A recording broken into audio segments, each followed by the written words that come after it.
Duckboat Dispatch, episode number 16. We are finally with NFL football, but sadly we are out without a queen. Sara is not here.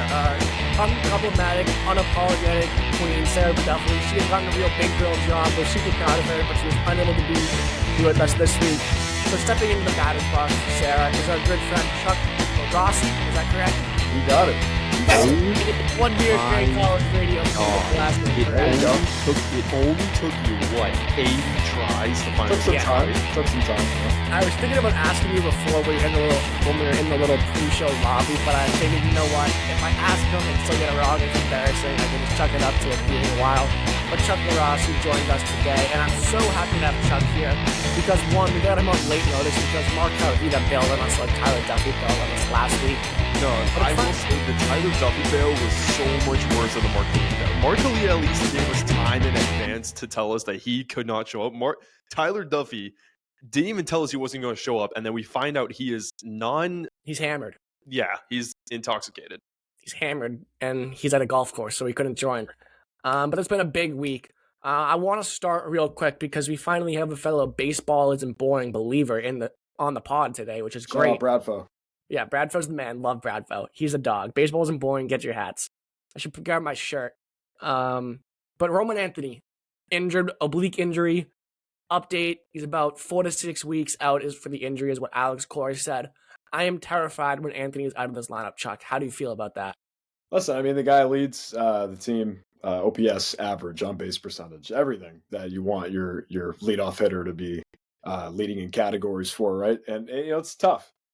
You hear Core after the game, and he told Pete Abe, he said, I told Anthony, envision yourself game 1 ALCS. I don't think Anthony wants to envision himself game 1 ALCS. I think Anthony wants to get on track as quick as possible. It is a grade 2 strain. So, what I'm saying from this is a guy can push through. He's a 21-year-old, right? I mean, maybe he can make it to game 1 the wild card, right? Game 2, hopefully that's where I'm at on this. And, the guys in the pod on Section 10, they talked about it.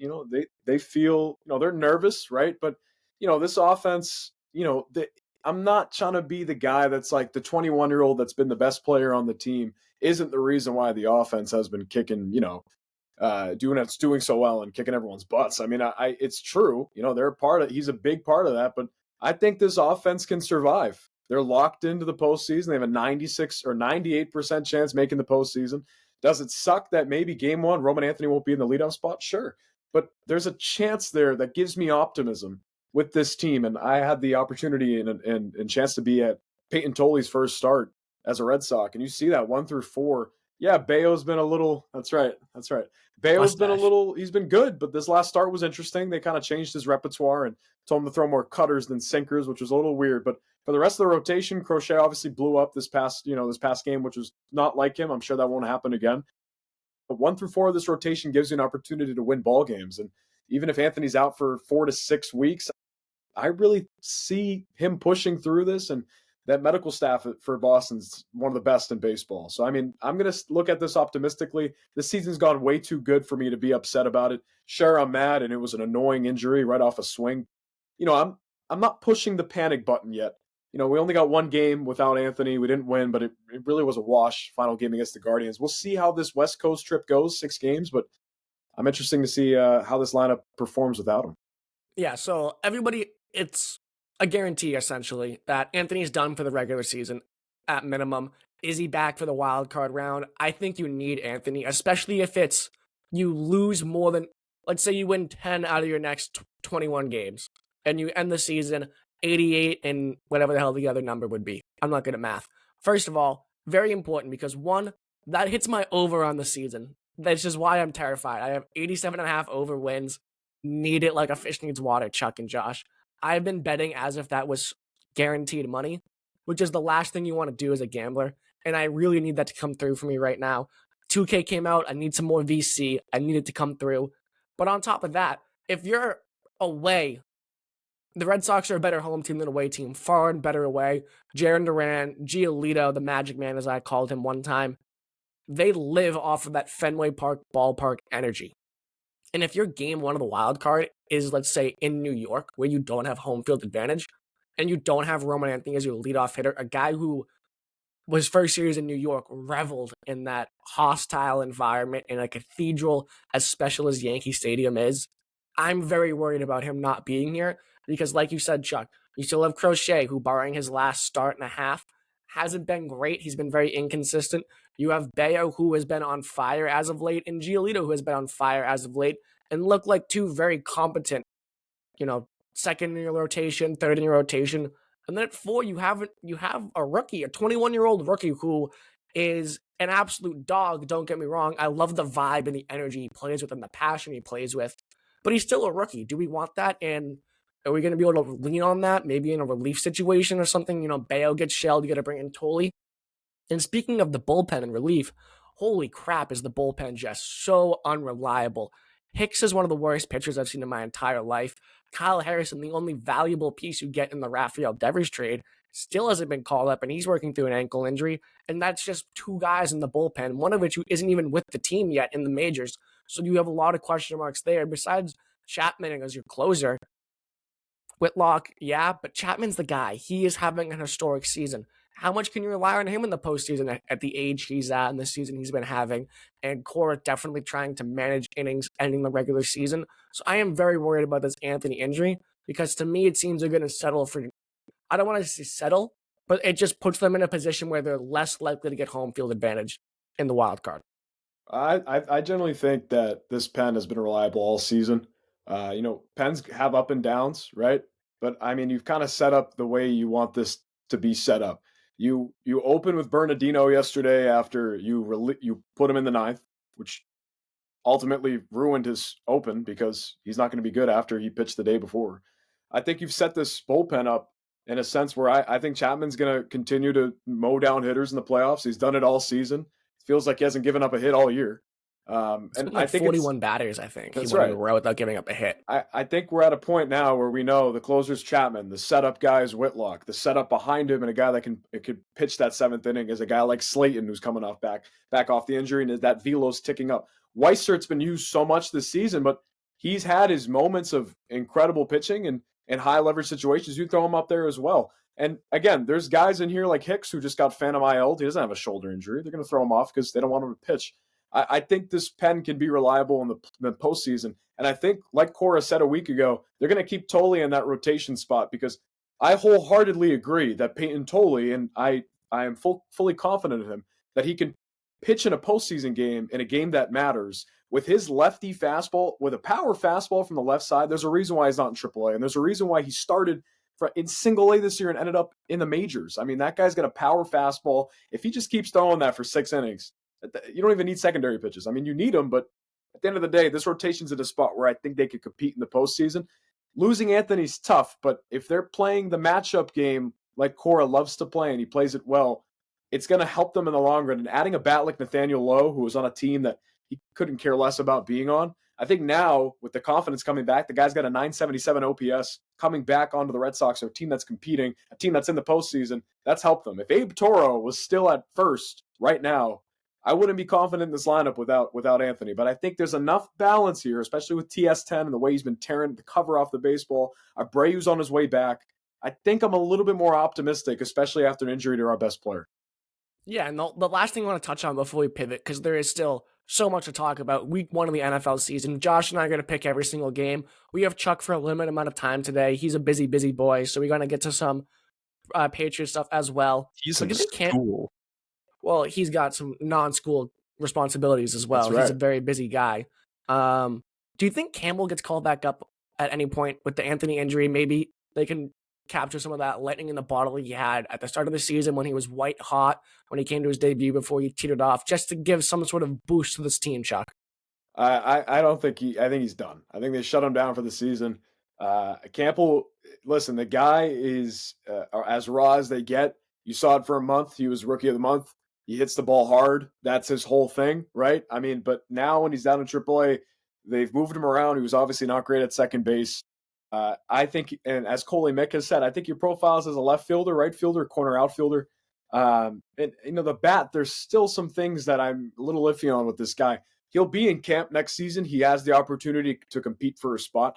But I think this Red Sox team is just waiting on Abreu and for him to come back into this lineup, which should match up for us in about a week. They don't really like to diagnose injuries correctly. So we think, oh, this guy's going to be out for a couple days. He ends up being out for now, which has basically been a month. So we're hoping Abreu comes back and fills that spot for Anthony when it comes to the power. I mean, Abreu is one of the leaders on this team when it comes to home runs, right? And for Campbell, there's certain things like if you go through that advanced stat metrics and the things that we're supposed to be looking at with a guy like Campbell and his swing, the things that I'm interested in and seeing for a guy like that, the sweet spot hits, not great. He's not really pushing the ball like he used to. He's not pulling the ball as much. He had a great game the other night. He almost hit for the cycle, but some of those singles were weird. I mean, he had a single that just dribbled into the outfield like Yoshida when he chops at a ball and it just hits right into the ground. Sucks. Just cut That's right. Yoshida. That's right. I mean, that's a guy you got to cut your losses on, right? But you Phantom IL'd him already, but that's a whole nother story. I think for a guy like Campbell, you give him more time to develop in AAA,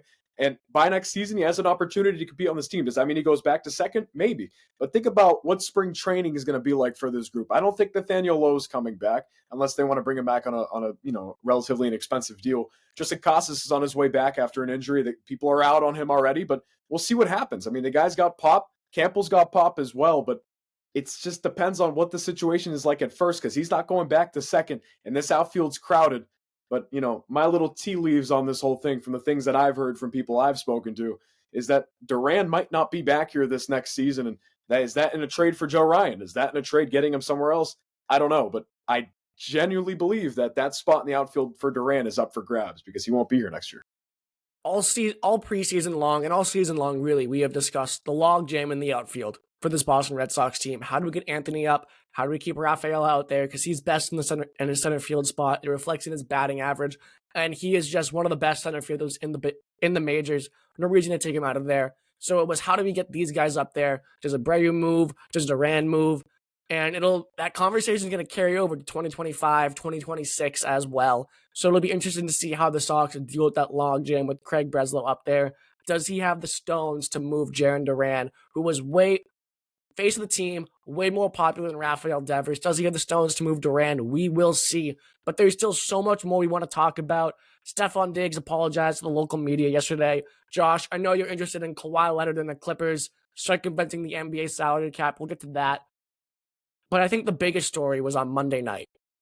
Bill Belichick and the UNC Tar Heels, his debut, and he got absolutely dog walked out there. The first drive, it was great. Bill Belichick's back. A great scripted drive. Their defense goes out there and forces a 3-and-out, and then the whole game just flipped in favor of TCU. Is Bill Belichick washed? And there's reports coming out today. Now, I got them from my older brother, who's the sports writer. I haven't went and double-checked the sources, but he's usually pretty right when he texts. He's allegedly banning Patriot scouts from UNC practices. Is Bill Belichick washed up, boys? Is Bill Belichick, does he need to hang it up? I'm not going to allude to the fact that he's washed. I think one game is way too much just to go off of, or not enough to go off of, I should say. One game to me can't prove that you're a bad player, bad coach, washed player, not living up to your potential. I need to see more. And the thing is college and professional sports are completely different. Completely different. I don't think Bill Belichick can be a college coach. A college coach is much more different than a professional coach, in my opinion. So I think if you were to put Bill Belichick back in the NFL, I think he'd do fine. I'm not saying he'd win the Super Bowl like he did with the Patriots, but I think he would do fine.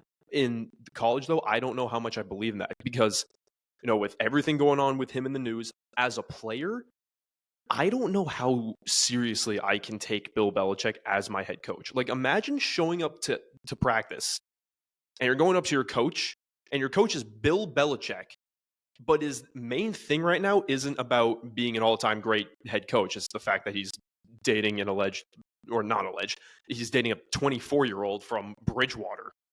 Like, I'm sorry, I can't take that seriously. I can't look at my 80-year-old coach and take that seriously. Well, maybe on the other side, Josh, they can relate to him that way because they're also dating 22, 23, 24-year-olds, and they can relate. My girl's married in a poster today, Bill. What do you do about that? Oh, I didn't get my girl flowers, Bill. What do I do about that? She wants to watch this show called Love Island, Bill. What do I do? you think Bill's going to care about your girl's feelings in your relationship? No, he's going to care if you're able to get across the D-line and sack the quarterback. Well, if you want to talk about Bill Belichick and caring, Bill Belichick, top 5 most whipped American male of all time. He's up there. He's up there as top 5 most currently whipped guy. I mean, Patrick Mahomes might be up there as well. Travis Kelce could be up there as well. But Bill Belichick might be leading, like, top 5. Besides my twin brother, Nate, Bill Belichick is the most whipped guy I know of. But sorry, Chuck, go ahead. No, yeah, I just, I think I look at this from a football perspective, and it's obvious. There's trends that lead me to believe that there hasn't been a lot of growth, right? Taking time away from football when it comes to coaching and being in the media sphere, that's fine. I enjoyed that. I think I was expecting a little bit more growth. I heard this on the way on the afternoon show on WEI. Ted Johnson kind of put it in a pretty nice way.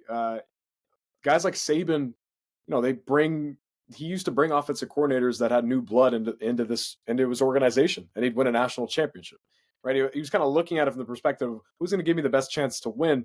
And for Belichick and how Ted Johnson put it, it's always been family and friends, right? And on the staff and the way that he's looking at it, UNC's got a chance to be a decent ACC team, right? I mean, they got Charlotte, they have Richmond coming up, 2 teams that they should beat, right? But Bill is kind of showing me that there's no growth and there's no care for he's going to make an example of his players like he likes to, but where's the growth when it comes to the offense? It took his quarterback how long to complete a pass? They put a graphic up on the screen. He went an hour. It was like 8:12 to 9:24. He didn't complete a pass. I mean, that can't happen. And for a guy like Belichick, who's always very, very, very, very precise on what he's putting out in the field, I think it just doesn't look like him. It doesn't remind me of him. And I think the other big thing is, you mentioned, Chuck, it's an ACC school. It's not an Alabama or The Ohio State, or even though Sara's not here, a Clemson University. It's an ACC school. It's not your top-tier program. You're not going to get top-tier talent. Like, a lot of people talked about Matt Patricia looked great as a defensive coordinator at Ohio State against Archie Manning, making him look like a fool. But it's Ohio State. He gets the best players. They get the cream of the crop. They have the most NIL money. So I think that is the one thing that Bill might be struggling to adjust with. In the NFL, they always weren't great talent. I thought Eric Rowe was one of the worst corners I'd seen in my entire life. He's still NFL caliber talent, and he's leaps and bounds better than any of the corners or the defensive backs that UNC has. So I think that adjustment is going to take Bill time to get to after being in the NFL for his entire life. But again, we only have Chuck for so long. Josh, we'll get back to Kawhi Leonard and the Clippers and how they worked their way around the salary cap. The guy who, most famous no-show NBA player of all time after getting paid, living on one Raptors championship for almost the last decade, if you want to talk about that. But it's football season, baby. Thursday Night Football is back. Got the Cowgirls versus the Eagles. Tonight's game is going to be a wash. I'm still going to watch it, though, just to watch the Cowboys get whipped by the Eagles. It's going to be great to watch. And just have football, just the Thursday night sounder. Oh, my God. I just can't wait to hear the dun, dun, dun, dun, dun, dun, dun. It's going to be great. But tonight's game, we're all assuming the Eagles. Josh and I will do all of our picks later, as well as introduce a new segment at the end of the show. But the Patriots play the Raiders this Sunday. What are the 3 things you're watching closest for on Sunday? I know mine. I'll get to mine. But Chuck, you're the guest. You're on limited time. What are you watching?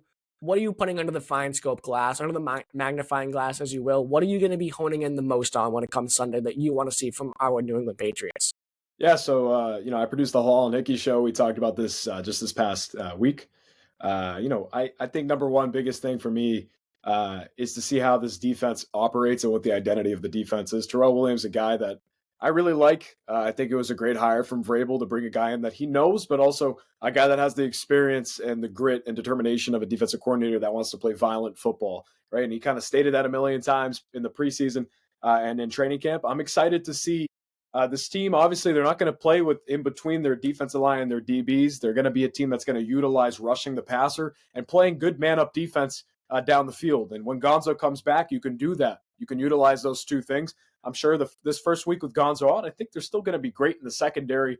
Not a lot of guys you got to cover on that Raiders squad that I'm too worried about. And you throw a guy like Carlton Davis on Jacoby Myers and let Alex Austin and the rest do their thing on the rest of those receivers. I'm excited to see the identity for this defense and how they operate. For my number two thing, Drake May. What is this going to look like? It's been kind of weird in the preseason. People have kind of been like, hey, the joint practices have been okay, and he had some good days, he had some bad days. They played the Vikings, they got walloped, all this stuff, right? I'm interested to see the growth. A guy like McDaniels conceptually makes sense for Drake May.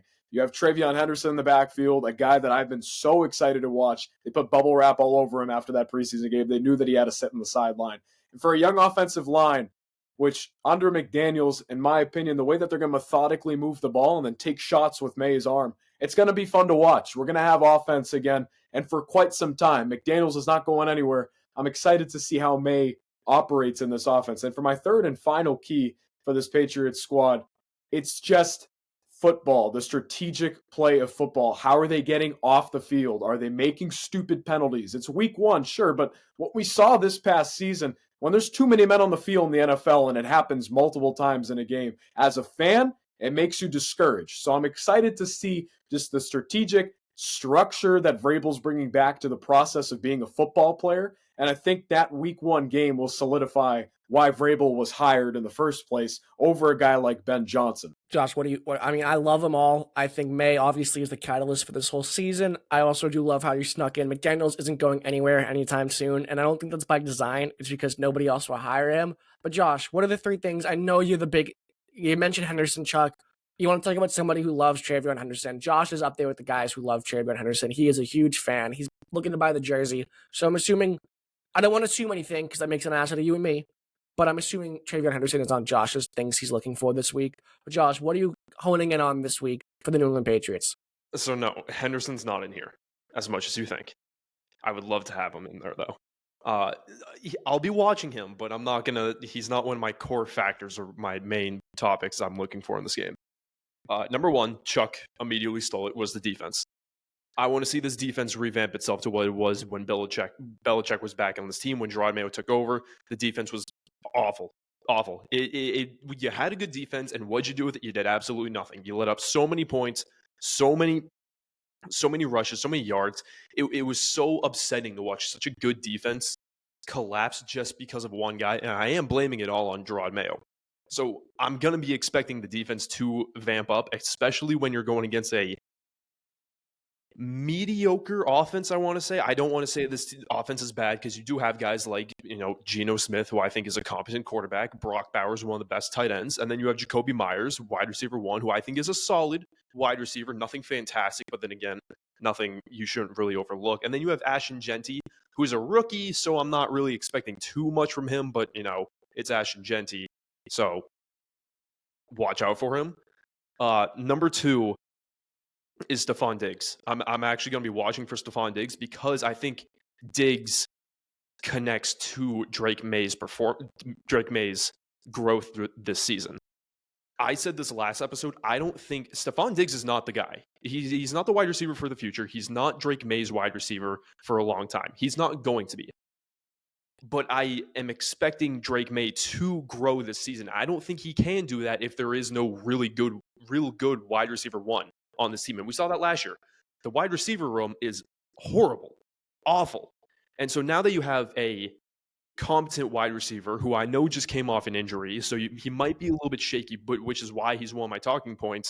I'm hoping he can kind of not become prime Stephon Diggs. But again, I've been saying this word a lot, competent. I'm expecting him to at least be competent to at least allow Drake May to perform well in this entire season. So it doesn't look like we blame this whole season on Drake May. And then, in the media, every single rumor is Drake May the guy? I don't know. And then the last one is similar to what Chuck was saying.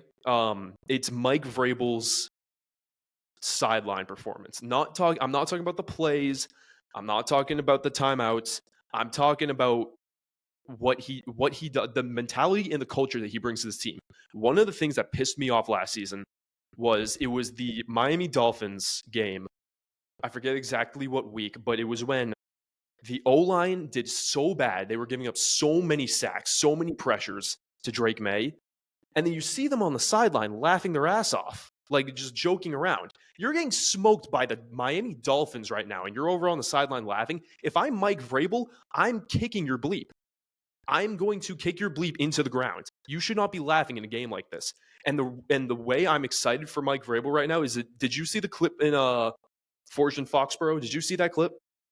Where he was diving in the pile. Exactly. That was the big one I saw. Yeah, they released the footage of where When he got you the have a cut on his guy, face. you have a guy exactly like the mentality of the players who is really willing. He's a retired. He was also NFL one of the first guys in the pile too. It wasn't like he came at the end. He was in the pile. He was one of the first guys on that pile. He wasn't just like pulling the guys apart. Like, he was in on the action. So you have a retired NFL player who's putting his body on the line for your players, and he's putting in this culture, this mentality that he shares with your players. That's what I'm expecting from a head coach. I'm expecting a coach that's not just going to let stuff go by. Stuff like that go by when you're laughing on the sideline because you're giving up so many sacks. I'm expecting a guy with grit, grind, and if you're messing up, he's going to say it straight to your face to do better. He's going to say it straight to your face. He's not just going to let it fly. Yeah, Vrabel is a completely. I'd say he's definitely more of a player's coach than Bill was, but he's not as much of a player's coach as Mayo was, if that makes sense. He's found. I mean, everybody all the Tommy Curran, Phil Perry, those guys, they compare more to Bill Parcells than Bill Belichick, and not around for the Bill Parcells era of New England Patriots football. But I'm glad you mentioned the offensive line, Josh, because that's where I want to start. I am watching the offensive line more than I've ever watched the offensive line in my entire life. Is Drake May running for his life? How does Will Campbell look? Where do they play Will Campbell? Who are the starters? Who subs in and out? What do the rotations look like at offensive line? I'm paying more attention to that than I ever have in my entire life because I'm so worried about the offensive line because they were the worst offensive line in football last year. How have they grown? Have they grown? Are they still just as bad as last year? Or can they be the 28th? Can they not be in the bottom quarter of the NFL? Can they be 25th worst offensive line? Can they move up a few spots in that ranking? And then besides that, what do the D-backs look like? Gonzo is out. Davis is new. Chuck mentioned Alex Austin. What do the D-backs look like without Christian Gonzalez? I don't want to say the leader back there, but he's the superstar in the cornerback room. How do the D-backs look like with Gonzo out? Davis didn't practice much in training camp. I don't think he played a single snap in preseason. So how do the defensive backs look? What's the tackling look like? The tackling was terrible last year with the New England Patriots. Have they worked on that as well? I'm assuming as much because Mike Vrabel, I wouldn't call he's more a defensive-minded player, so I'm not worried about that, but it's something I'm keeping my eye on. Is there visible improvement on the defensive side of the football in the defensive and the D-back room as well? I wanted to put, can they get pressure on the quarterback? But I don't, I opted out and went with what do the receivers look like? Specifically Diggs. How does he look on the field? Cutting, creating separation. Does he look like he's lost a step at age 31 coming off an Achilles injury? What does Diggs look like? But overall, from a larger picture, how do the receivers look? Because the receivers were abysmal last year. Are they able to create separation? Are they able to get open for Drake May? Is Drake May able to find his guys open? Kyle Williams, I'm super high on. Pop Douglas, I'm expecting a big season from him as well. But ultimately, I think the receiver room will go as Stephon Diggs goes. And I think Drake May and the offense will go as far as Stephon Diggs and the receiver room allows them to go. The big guy that Drake May has always been compared to is Josh Allen. And Josh Allen was unlocked as a quarterback by Stephon Diggs. Can Stephon Diggs, 4 or 5 years after he's done that with Josh Allen, can he unlock Drake May as well? He was able to unlock Casey Keenum, so I think he can help unlock Drake May as well as Josh McDaniels. Those are the big 3 things I'm looking for heading into week 1 against the Las Vegas Raiders. Josh, I don't know if you have it, but what the hell did I predict for this team when we did predictions 3 months ago? Because I have no clue what I predicted for the win. I have the paper. It's upstairs. I think you did 9-8. I know. Right. Did I have them winning this game? Because I can't remember. I believe you did. I think I was the only one fading them this game. All right. Go Patriots. Chuck, do we have you for any more time or do you got to run? I think I got to run now. All right. Chuck Luarasi, he's great. Producer of the Hallal and Hickey show. It's always great to have you, Chuck. Sophomore at Curry College. He's our protege. We're super, super proud of him. Can't wait to see where you go. And we'll have you back on at some point throughout the baseball playoff season when the Red Sox are in the World Series. For sure. Let's go Sox. Thank you, guys. All right. Great to have Chuck as always. Just hit the leave button. You should be good. Yep. Chuck's gone. He's great. He's great. Cool. He is He makes cool. me feel so Pretty bad at cool. my job. And he's what is he 18, 19? I got 3 years on him, and I think Well, I don't even have you a hate him job. because he's good, but you love him because he's great. I don't even have a job. So, how do you think I feel? Well, he's phenomenal. He's gonna go places, so make sure you remember how to say that last name because So don't. anyway, here's my little resume for anyone watching out there. Hi, my name is Josh Bracken. I'm 6'3". Oh, no, hold on. This is the one for if I ever meet a woman. Let me get my actual resume up. Uh, Hold on, let me get my actual one up. All right, ready? Hi, I'm Josh Bracken. I'm 6'3". it's great. It's the only thing I have going for me. It's been a while since it's been just you and me on the pod, Josh. It turns into a gonna Sarah keeps us like in reality. She keeps She us grounded. She keeps us in check. When it's just you and me, it's a loose show. See, it's great When because it goes both ways. When it's the Josh and Duff show, that's when Well, it'll never happen because Duff can never be here on time. and he can also never be here sober. No, it's great because when it's you and me, it goes off the rails, and when it's Sarah and I, it goes off the rails. There's no stopping it. There's absolutely no stopping it. But as we promised, we're gonna predict all Week 1 NFL games coming up right here. Josh, do you have the schedule for Week 1? Yes, I do.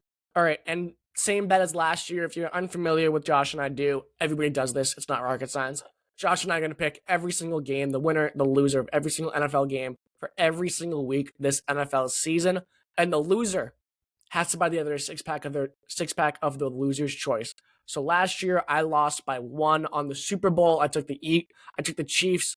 Josh took the Eagles. I lost. It came down to 1. I bought Josh a 6-pack of Dos Esques. Yeah. Dos Esques, yeah. Most interesting man in the world. And the interesting part of this, I have to thank you because that is now in my top 3 beers. it's in your repertoire. Because you wanted to get me something that like wasn't garbage, but you also didn't want to get me something I loved, like Michelob Ultra. And so you got me that, and it definitely became my number 3 in beers. If you're curious what my 1 and 2 are, it's Michelob at 1 and Corona at 2. I was gonna say Michelob, but that's the thing is I didn't want to go with the Michelob or Corona. I wanted to get something different because it was only a 6-pack, so I can splurge. And if you don't like them, it's whatever. Somebody will drink them. But I'm glad you like them. The interesting thing will be, Josh, when I win this year, what do you get me? Because for those who don't know, I don't drink alcohol, so you have to hold yourself to. So if you get me like tonic water or those tonic soda cans, I hate tonic water. Don't get me one of those. Would you do NA beer? NA. I've had an NA Corona before and it was terrible. You did at, didn't you have one at Stonehill? Stonehill, yeah. You said it was okay. One. It was terrible. I mean, it definitely needed a lime, but Nate wouldn't give me a lime for a non-alcoholic beer. I'm gonna have to try one then because I'll have to tell you if it's any different than the actual thing. Yeah, I didn't love it. I feel like I think Noah gave me a non-alcoholic beer one time, but I can't remember what it was. It was so long ago. But it'll be interesting to see what you get me when I win and you lose. When? And the funny thing will be you said that last year. You said that last. And I lost by 1 game on the Super Bowl, so I know you got to choose who you want for the Super Bowl. But I think I was winning going into the playoffs was the thing. I think you were decided that we would do the playoffs for fun. I still have the score. I could definitely look. But Josh will keep track of that. We'll go through every single week. And the funniest part of this whole segment that we're going to do every single week is Sara doesn't want to pick the games. She's so superstitious she won't pick the game. So she's just going to sit here and make fun of our picks. We were both wrong. We were tied. Going into playoffs? Mm-hmm. So that makes sense when we did playoffs. All right, so Josh, Thursday Night Football tonight, I'm assuming is where we'll start. Yeah, hold on. I got to get back up. Okay. Yes. Thursday Night Football. Cowboys at the Eagles tonight. Eagles all day. Eagles 8.5-point favorites. I'm taking them. And I'm probably gonna mention the spread a lot, but we don't bet them. We don't pick them against the spread. We just pick them straight up. Yeah, they just won the Super Bowl. I'll take the Eagles and Eagles, my boy Saquon. The only thing I like from the Eagles and Cooper. I like AJ Brown. I like AJ Brown, Cooper DeJean, Devonta. I really like most of the Eagles besides their coach and their fans. Nice. Mm-hmm. All right. So what's the first game on Sunday we're gonna hit? Well, no, it's not Sunday. We have to stop at Friday first. We have Friday Night Football. I forgot to do this. We have to stop in Brazil, bud. Brazil. We have to stop in South America for the Chiefs, technically at the Chargers. See, I was looking at I'm taking them. I kind of want to take the Chargers too. So do I. I just I gotta say it. Feed me, Lad McConkey. because I look at the line for the game because I was looking at it because I'm going to do a lot of betting this week. It's week 1. Sue me. I'm in a bad mood. I bet more when I'm down bad Why are you in a or when bad I'm mood? What depressed. happened today? I'm always in a bad mood. What no. happened today? Do we need to talk about? Do we no. need to taco about? Do I need to go get the Taco Squad shirt so we can taco about it? Oh, that was bad. No, just a rough 26 hours for me. It is 36 hours for me. It is what it is. I'll bounce back as I always do. It was great to see your mom at Curry yesterday, Josh. It always picks up my day. She's the best. She's I'm upstairs working. eating cookies right now. I'm working at Curry. Sidebar. I'm working at Curry College. I'm working a college fair for Curry. At the end of the month at a high school. At a high school. She told me that. So I gotta dig up my Curry polo and put on for the brand. What a horrible Always idea. happy to. I'm always happy to. And I know they're gonna take care of me well. They're super nice to me in that office at admissions. It's the very least I can do to help back out. But I think I'm gonna take the Chargers. They're 2.5 point dogs. I would take them. I would take them at 2.5. I really would. But I'll take them straight up as well. The Chiefs don't have Rashi and Rice. They don't start the season well always all the time. I think this is a down year for the Chiefs, so I take the Chargers who I think are on the up and up with their running back attack with Amari and Hampton back there and Najee Harris. I think they can get the job done just playing smart football. Dolphins at Colts. They're in Indianapolis. So I'm glad you mentioned these games back to back, because these are the two games I looked at and I was like, I don't know if I agree with the spread here. The Dolphins are 1.5 point dogs last time I checked in this one, Josh, which I think is insane because the Colts have Daniel Jones starting at their quarterback. The Dolphins have never lost a week 1 game under Mike McDaniel since he became the head coach. I'm taking the Dolphins. So am I. So am I. And next, this one is kind of weird too. Steelers at the Jets. They're at MetLife. This is interesting because we have Justin Fields playing his former team, and we have Aaron Rodgers playing his former team. I think I take the Steelers just because their defense is better. It is better, but I feel New head like coach too, and Aaron Glenn. I like Justin Fields on the Jets more than I like Aaron Rodgers on the Steelers. I do as well. Even though both are trash, I also like the Jets offense more with Breece Hall, Garrett Wilson. But I feel like it does come down to the defense. I do think TJ Watt is going to rock Justin Fields' bleep. I see this as such a low-scoring game, honestly. Yeah, I see it as such a low-scoring game. The storyline behind the game is infinitely more interesting than the actual game that will take place, Josh. Because it'll be interesting to see Rodgers go back to MetLife. It'll be interesting to see Fields play his old team, even though he didn't play that many games for them. He got benched for Russell Wilson when Wilson was healthy. So it's interesting. But I still take the Steelers in this game. I'm going to take the Jets because Aaron Rodgers is in MetLife, and I think he's going to have PTSD playing in MetLife. So maybe. I'll give the Jets the edge. Maybe. Panthers in Jacksonville. I feel like if I don't take Jacksonville, Sara will kill me. She's going to watch this episode and come after us both. That's the thing. I like the Panthers. I really like Ted McMillan. I almost just died. What? I almost just took the whole chair over. No? I ran out of water, so my amazing mother, handed me a water from the fridge, and she dropped it. You gotta bring 2 drinks with you, bud. 2 drinks. My backup is all the way on my bed, and I don't want to get up and walk over. So shut up, Mom. I got Baja Blast with me, dude. Taco Bell? Or you get the can? Sugar-free. Nice. Trevor Lawrence, I mean, I'm high on the Panthers. I like Chuba Hubbard. I like Tet. I think Bryce Young was playing good ball at the end of the year last year. But I'm going to go with the Jaguars still. Dude, I literally don't know. I think the Jaguars have the Panthers. What does Vegas have? Oh, do you have the line? I'll go look at I'll look at the line. I'm so curious. But I like the Panthers defense. I like Ted McMillan's upside more than Travis Hunter's, but then the Jaguars still have Brian Thomas Jr. I think Sarah's going to kill me. I think I might take Bryce Young over Trevor Lawrence. The Jags are 3.5 point favorites. 3.5 point favorite. I mean, it makes sense. I don't hate the Panthers pick, but I'll go with the Jags. I love the Panthers this season, though. It's not that I don't like the Jags. It's I like the Panthers this season. So Sarah's going to kill me next episode. I'm going to take the Panthers, though. I'm willing to take that risk. All right. What did you say? I took the Jags. I might regret this. Here's a fun matchup. The Cardinals go to New Orleans to play against the Saints. I think the Saints are the worst team in the NFL this year, hands down. I think Spencer Rattler is their QB. I'm taking Give the me that. Cardinals, but in no sense of the word am I high on the Cardinals this season, Josh. I am not high on the Cardinals either because Kyler Murray is such a questioning quarterback to me. When are we actually like? When is his time? And I'm talking about when is his time, or as in when is he actually going to step up, or when are we going to get rid of him? How old is he?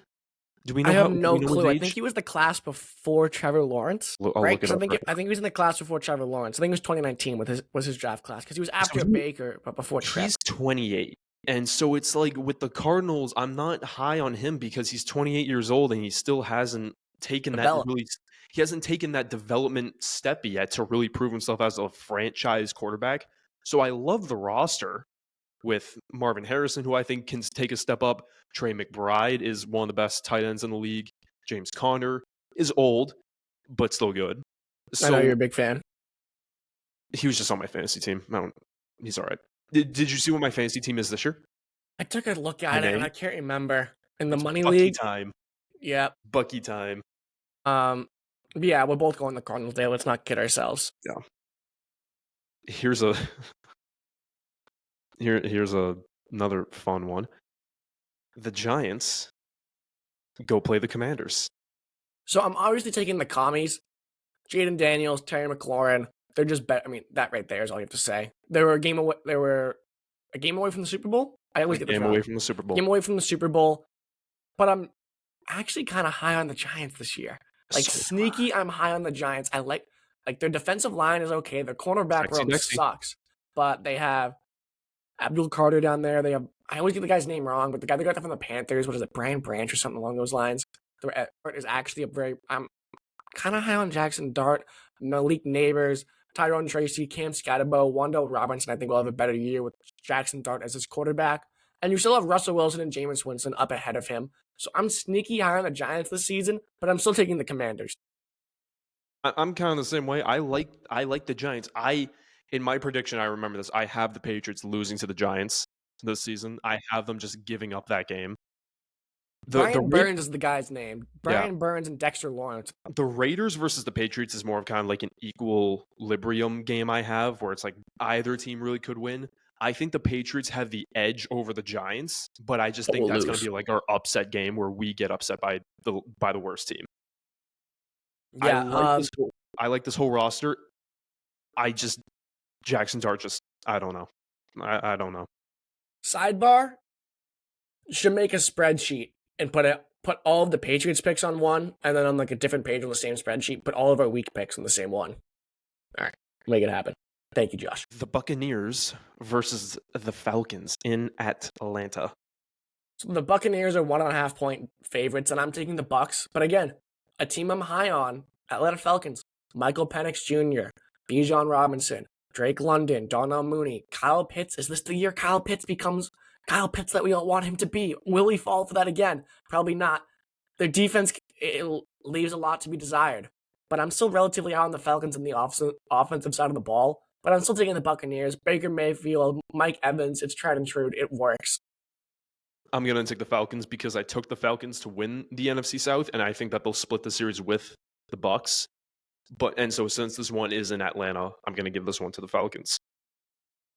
Don't hit the pick. The Bengals versus the Cleveland Browns in Cleveland. So Cleveland 5.5 point underdogs in this one. Don't take them. I'm taking the Bengals, but after watching how the Bengals have started the last 3 seasons, losing in week 1 last year to the Patriots, I'm skeptical, but it's the Browns, bro. Like, it's the Browns. The Patriots at least had like something going for them with a rookie quarterback, Ramondre in the backfield, and like a bunch of decent wide receiver 3s and 2s.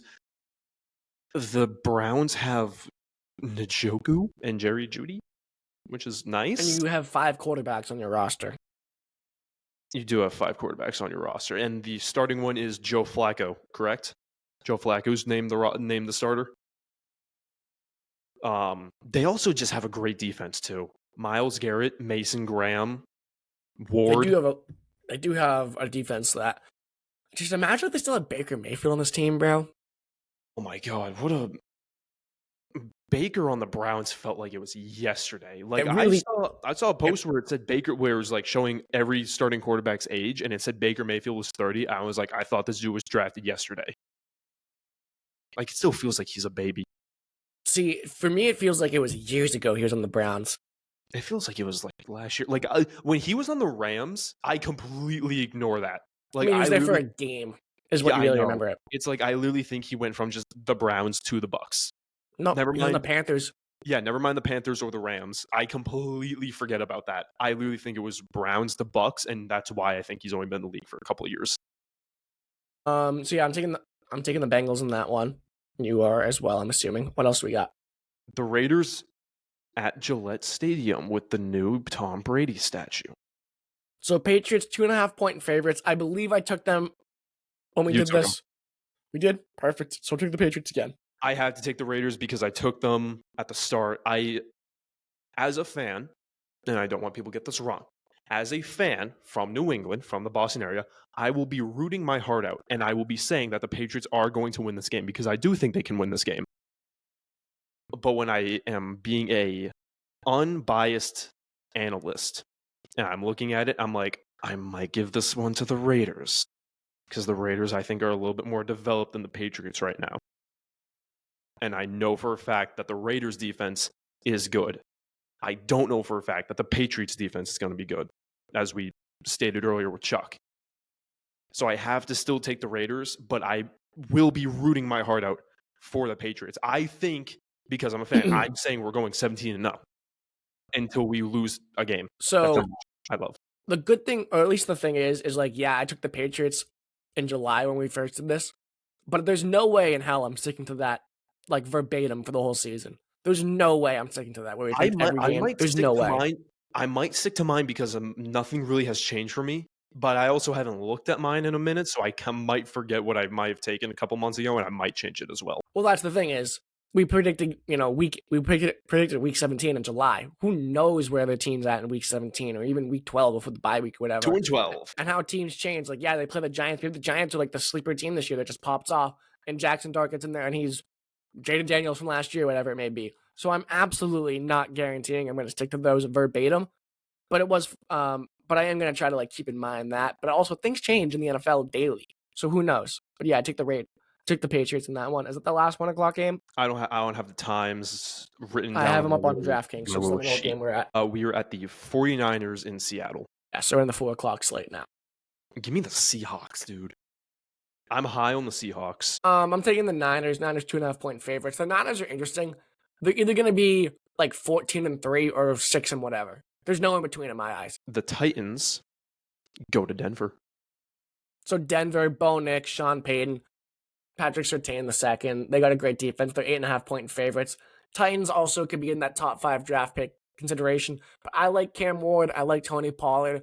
I like Calvin Ridley. I don't think the offense can be as bad as it was last year under Mason Rudolph and Will Levis, but the defense leaves a lot to be desired as well. I think this next one is matchup of the week or the weekend. The Lions go to Green Bay. I think this is matchup of the week. That is probably the marquee matchup, besides maybe Chiefs Chargers. I take that back. It's the Ravens Bills, which we'll discuss later. Get to eventually. Bills. I forgot that was a game. But this one, they just I gotta find it on DraftKings. I'm being stupid. They just got Micah. 2.5-point underdogs. I know. Dan Campbell's kind of owned Green Bay. He does, but dude, they just got Micah. I don't care. I'm taking the Lions. I don't care. I'm taking the Lions. I like that they got Micah, but the Detroit offense is so much better. So much better. Also, I'm like pretty sure I took the Packers to be in the Super Bowl last week. Last week's episode was a fever dream. We're gonna forget that one. You said the Packers in the Super Bowl? Didn't I say Ravens Packers? I don't know. It was in the middle of my crash out, so who remembers? That episode was a fever dream. Don't even watch. Subscribe, but don't watch it. I'm gonna take the Lions because I think Micah can just maybe have a little bit more time to process with the Packers and their whole system. So I'm gonna give the Lions the edge, who got upset in the playoffs, unfortunately, but I still think they're a quality team. Fair. Texans, I don't hate the pick. CJ Stroud and the Texans go to Los Angeles to play against the Rams. So the Rams are 3-point favorites in this game, but I am taking the Texans because I am so curious about what is going on with Matt Stafford. I'm the exact same way. Yep. Awesome. Glad you agree. Like, if it's Matt Stafford that we know and love, yeah, I can see the Rams win this game. But just because I don't know what's going on with Matt Stafford, I'm taking the Texans. Now, this is the real matchup of the week. Sunday Night Football, Ravens are in Buffalo. In Buffalo, I'm taking the Bills. In Buffalo. They're 1.5-point underdogs. I'm taking the Bills. You got brand new fiance. You got soon to be married Josh Allen versus Lamar Jackson coming off the MVP. This is a great game, but I am taking the Bills. I'll take the Ravens to be interesting, just to be interesting. Mm-hmm. Because it's such a good matchup, I think one of us can only come out as the winner on that one. Yeah, that's fair. I don't hate it.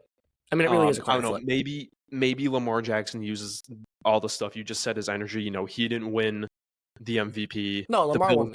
Oh yeah, he did. He didn't win the MVP. I misspoke. Yeah, Lamar didn't win the MVP. The Bills beat them in the playoffs last year.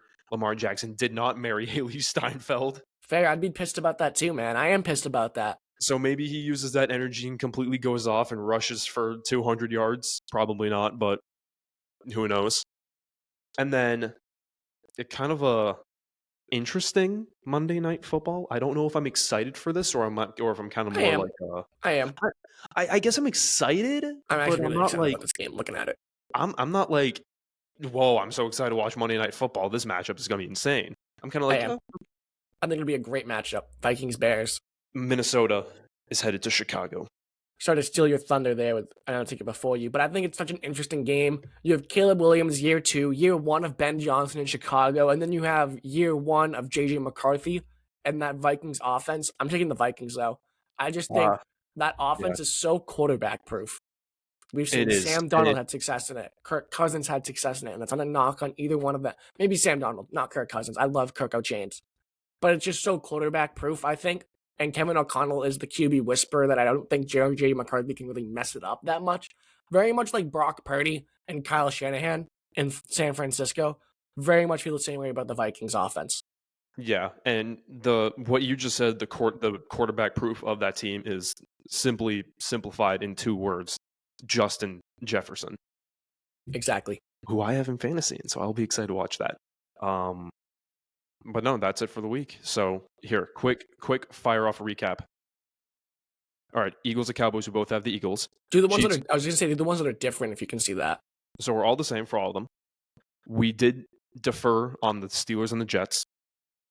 I have the Jets, you have the Steelers. Panthers and Jags, I took the Panthers, you took the Jags. Can you do me a favor real quick while I read these off? I just got a message from my friend. Can you just go on Google and search up Jeremy Swayman? Yeah. Just do that for me, see if anything pops up. Falcons, Bucks, we deferred. I took the Falcons, you took the Bucks. I took the Raiders, you took the Patriots. I took the Seahawks, you took the Niners. I took Broncos. Oh, no, I'm sorry, I wrote that wrong. Good. This is why we do the recap, because I wrote you down for the Titans. Yeah, no, don't screw me over. I took the Ravens, and you took the Bills. Everything else is the same. Did anything come up with Jeremy Swayman? I didn't see anything, but I'll check X real quick. Okay, because my buddy just sent me an inappropriate text message about Jeremy Swayman. No, I don't see anything. So that's pending news. A lot of Jeremy Swayman talking about being a different human being this year. That's what I see. Maybe that's what my buddy's talking about. All right. Well, Josh's buddy's being inappropriate. But that is our week 1 NFL picks. We'll do this every single week. Sarah will be here, but she will not participate because she is superstitious. And real quick, before we get out of here, we're going to introduce a new segment for the show. That's going to be a weekly segment as well. Usually we do the tourist attraction, which is where we go around the sports world. We will look for the biggest story or the story that we want to talk about from outside the Boston area. This one is going to be a little bit different. It's called sightseeing. And what we'll be doing is every single week, we'll be picking a team that we would stop and see play, or we wouldn't stop and see play. Therefore, we're going sightseeing. So Josh, it's time to sightsee. A liner will be made for this eventually. Don't know when, but I want to make one because I think it's a great idea. Josh, on the dock. So what team will you stopping to see this week? I said it before. I would love to stop and see the Carolina Panthers. I would love to stop and see them. I'm big on Ted McMillan. Well, first of all, obviously the Patriots. aside from that, I would love to see Ted McMillan. I'm very high on Ted McMillan. These guys are kind of my, take the next step team. I think after seeing what Bryce Young did last year, watching him, kind of take that break of not being the starting quarterback. Then when he came back, he did absolutely amazing. Now they actually have a wide receiver one. Chuba Hubbard is competent. Is it Chuba or Chuba? I think it's Chuba. I don't know. Maybe it's Chuba. I don't know. But I think this team can really make some improvements this year. And they have a good defense. They have a great secondary. I think that this team can really, a lot of people are going to see the Panthers still as the Panthers, one of the bottom teams of the league. I think the Panthers are going to upset a lot of teams this season. So I took them over the Jags, so maybe I'll stop at Jacksonville. I definitely, going into week one, this is very much what teams are you excited about going into the season this year? And maybe the matchup is what it'll depend on. Going forward, it'll be, okay, which are the best teams? Which team do you think is going to have an offensive shootout this week is what it'll be. I want to stop and see the Chargers. Not because it's in Brazil. I hate traveling out of the country. I hate traveling in general. I'm very much a homebody. But they play the Chiefs. It's a divisional matchup. They always play the Chiefs tough. Justin Jefferson plays the Chiefs tough. I think Jim Harbaugh is a winner. Everywhere he has gone, he has won. I think they're in for a big year this year. Hopefully Justin Herbert's first playoff win is this year. As a Justin Herbert fan, I want that. But I also think they can win this game. They're 2.5-point dogs. I think this could be a big upset to start off the NFL season week one. They have that strong run attack, and Herbert not making many mistakes can lead to a win against the Kansas City Chiefs and dethrone what has been the AFC West champion for the past 5-6 years. I think that's a big step for the Chargers to do that this year. And I think with this game, they could do that. So now, Josh, what team are you not stopping to see? What team do you see that stadium and you drive past it on the highway? I will be driving straight through Dallas. Fair enough. Make no stops in Fair Dallas. enough. With the way Jerry Jones has treated that team, I don't blame it. I'm not stopping to watch the Dallas Cowboys simply because there's no direction with this team. It's not like this is a team where you're young, up and coming, and even though you're bad, you still have a lot of young talent to prove, but you're also not a contending team now that you just trade away Micah Parsons. You have no direction that you're going. So it's like, cool, I get to see Dak Prescott throw to CeeDee Lamb a couple times. That's interesting. Mm-hmm. That's kind of it. Like, you're running offense, trash. You're running defense, trash. Everything about it, trash. And I also just don't want to support Jerry Jones because he just traded away Micah Parsons. It was a big fat baby about it. Yeah, so, I don't blame you at all. Jerry Jones is not getting my money from my ticket. My ticket will be going somewhere else. It's more not wanting to, not that we're actually going to go to any of these games, but it's not, you don't want to support the owner, like the richest owner in the NFL who wouldn't pay his best player what he was gratefully owed. I get it. It's more of you're disgruntled with the organization thing. I'm not stopping to see the Colts, Josh, because I think the Colts are going to be a terrible team this year. Jonathan Taylor will be fun to watch. Tyler Warren, I think, will be super electric to watch this year. But I don't want to watch Daniel Jones play football. I'm sick of watching Daniel Jones play football. He's a slow, unathletic quarterback who makes terrible reads in the pocket. He doesn't have any accuracy. And they play Miami, who hasn't lost in week one with the McDaniels and the McDaniels era, or the Mike McDaniels era, I should say. Until now. I'm not a fan of Mike McDaniels either. So I want nothing to do with this game. But more importantly, I want nothing to do with the Indianapolis Colts this season, Josh. Would your answer have changed if Anthony Richardson was starting? I don't know. I'm not a big AR5 fan. I'm just not high on the Colts. I'd have to look at the whole slate. Maybe the Browns, because you don't know, although I could watch Joe Flacco play football again. That's a lost art.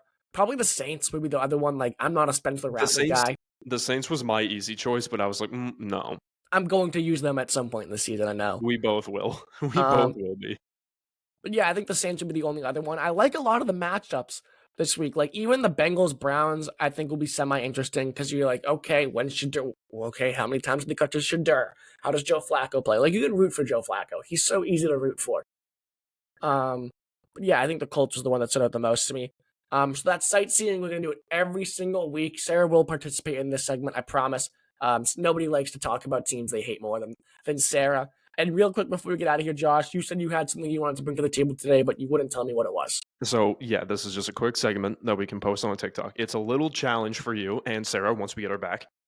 So, and this will be a weekly thing. This week, I will bring one in weekly. Okay. I'll bring a different one in weekly that you two. So this is kind of a just challenge for you two. You can either work together if you want to figure it out, or if you want to compete against each other and try and kick each other's asses, go right ahead. But you mentioned video games earlier. You mentioned 2K. We're not going into 2K. So Tom, I need you, once I get this up, Tom, your objective for this new segment. I need you to tell me what team you're looking at based on their Madden ratings. Oh. So I'm giving you all the skill positions. I'll give you the quarterback, the running back, the top 3 receivers, as well as the tight end. And this is all on the depth charts. So this isn't me choosing like who I think are the wide receivers. This is simply via their depth charts. Okay, interesting. Okay. So I don't play a lot of Madden. I haven't bought a Madden in a Exactly why I while. dig this segment, because I So know this is you a don't great play Madden. idea, Josh. I do love it. So you got to think about right away. I look at teams that have bad running backs. So I got to go to the NFL. I got to look at teams that have bad running backs, or teams Yeah. that when I was their starting running back would be a 67 overall, which leads me to believe there's an injury. So right away, I'm thinking Houston Texans, Josh, because you have Joe Mixon is injured, so I believe Nick Chubb is your starting running back. The wide receiver 1, Nico Collins, I believe could be in that 94 overall category. The wide receiver 2, now it's not Tank Dell because he's injured, so that confuses me a little bit. Jaden Higgins could be an 83 overall at a wide receiver number 2, and then wide receiver 3, Christian Kirk, could be a 76. I think 85 is a fair place to put CJ Stroud, and then tight end, is it still Dalton Schultz for the Texans? So I believe it's Dalton Schultz. So I'm going to go with the Houston Texans as my final answer, Josh. You don't want to review any other team. Just in case you're second guessing yourself, I'm not saying you're right or wrong. I'm just saying. Are there any other teams you want to analyze? I mean, maybe Cowboys because Dak could be an 85. Their starting running back is what? Javonte Williams, I want to say. But I don't think he'd be a 67. And then you could go, I mean, maybe the Cowgirls. And then, they play tonight. So maybe you have CeeDee Lamb as your 94 overall, which I think is more realistic than Nico Collins being a 94. Then you have George Pickens at an 83. And I don't even know who the hell the third would be. And then Jake Ferguson at 78. So maybe the Cowboys as well would be my second guess. Would you like a hint? No hints. I think hints are for losers. I'll give you this straight up hint. No, I did not give you the New England Patriots for your very first one. Maybe the Jags. I think 85 is too high for Trevor Lawrence though, and I think their tight end would be a lot lower. Yeah, I was right. It's the Houston Texans. I'm sticking with my first answer. Is that your final answer? That's my final answer. Houston Texans. Tom, this team is the Washington Commanders.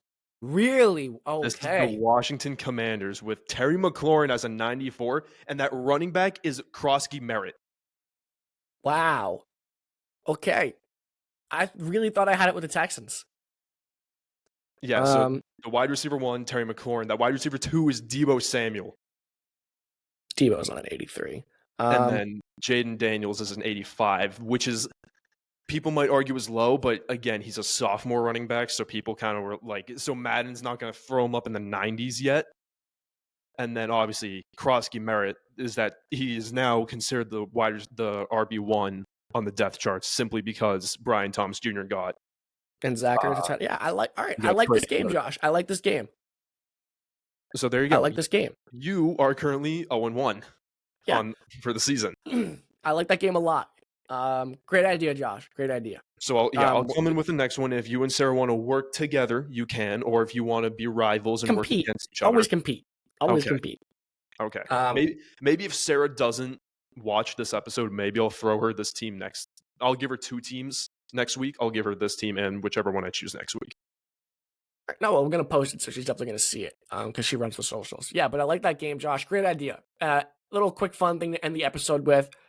I love it. I did want to talk about Kawhi Leonard a little bit, but I think we both have the same opinion on it, where it's just blatant cheating, if it is true, and Kawhi Leonard's a bum for it because he's missed 40% of his regular season games and 35% of his playoff games, and the Clippers haven't won anything. So, yeah, it's an issue because you're competing with the 6th richest owner in the, richest guy in the world as an owner in the NBA. So it leads to an unfair advantage for the Clippers. But it's not like they've won anything. So, yeah, it needs to be stopped, but I'm not up in arms about it. I hate when money is the factor into anything, especially with the NBA, because the NBA money is insane. Absolutely insane when it's NBA money. Kawhi's contract regularly is 3 years, about 150 million. So he's making about $50 million per year, taxes included. And he's getting 28 million under the table. Why the do you need $28 million under the table? Yeah, and Please explain that to me. he's got his endorsement deals at New Balance. He's like the face of New Balance, the basketball brand. It's just a guy needing more. It's a It's bad just look for wanting everything. more money. It really is. Like, he doesn't need it, but he wants it. I'll tell you this. Everybody can always need more money, I guess. I'll tell you this. This NBA season is not going to feel any different because Kawhi Leonard's going to be suspended, but I guarantee you he's already going to miss those games due to injury. Yeah, it's not like he plays a lot to begin with. The Clippers will lose a bunch of first-round picks. Maybe they make Kawhi play is the punishment. They make him play. Maybe make him play. I mean, I hate how it's Kawhi Leonard who's the guy in this situation because I love Kawhi Leonard. I absolutely love Kawhi Leonard. He was one of my favorite players in the 2010s. So I kind of hate seeing this happen. But again, I got to ask the question, why the do you need $28 million under the table? Yeah, it's just, You're already making 50. Money goes to money, Josh, is the way it goes. And this other thing I want to talk about is, where the hell did this Pablo Torre guy come from? Because he's like this he's this like sports investigator, and he's the one who got the Bill Belichick ring camera video leaked, or he's the one who got, like, he broke the Bill Belichick Jordan story, I think. So where the hell is this Pablo Torre guy come from? He's like that anonymous like Instagram account who knows all the drama in your school. You know who they are, how they know everything. It's just like they just know. Just like, where did this dude come from? He has his own podcast thing, like the Pablo Torre, on Earth or whatever the hell it's called. I don't know what the hell it's called. I have it up here. It's it's Pablo Torre or something. Like, where the hell did this guy come from? And on top of that, now he's looking into Jalen Brunson. Apparently, he's like the next thing he wants to look into. So I guess we have Pablo Torre keeping the streets clean in the NBA. I really don't know where this dude came from, but I think he's an anomaly. I mean, ultimately good for sports if he's catching cheating. Pablo Torre Finds Out is the name of his show. I knew it was something like that, like Unearths or something. But just a wild story to be dropped in the middle of the NFL, first week of the NFL season in the NBA, staying in the news. But that's going to do it for Duckboat Dispatch, episode 16. Shout out Chuck for joining in. Sara, our unapologetic queen, we miss you. There was no F-bombs this episode because Sara was not here, so we are a little bit more family-friendly. I so hopefully guarantee she's back next week, too. I guarantee you next episode during sightseeing, we will be getting a few. Absolutely. I think we need a better term than unapologetic queen for Sara, though. If the Jags lose, we will be getting a lot more. Yeah, but it does just describe her perfectly.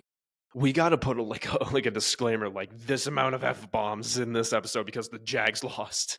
I wanted to sort of tick her for how many times she talked about Trevor Lawrence and like stealing him or whatever it was one episode. Do it next week's episode after the Jags play.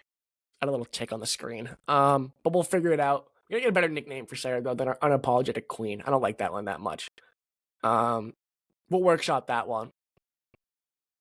We'll get back. We'll workshop it. We'll get back to you on that one. It's a lot we got to workshop. You know, liner for the sightseeing because I think it's got potential. We have nicknames for our guests like Mark Nasty and Tyler in the car.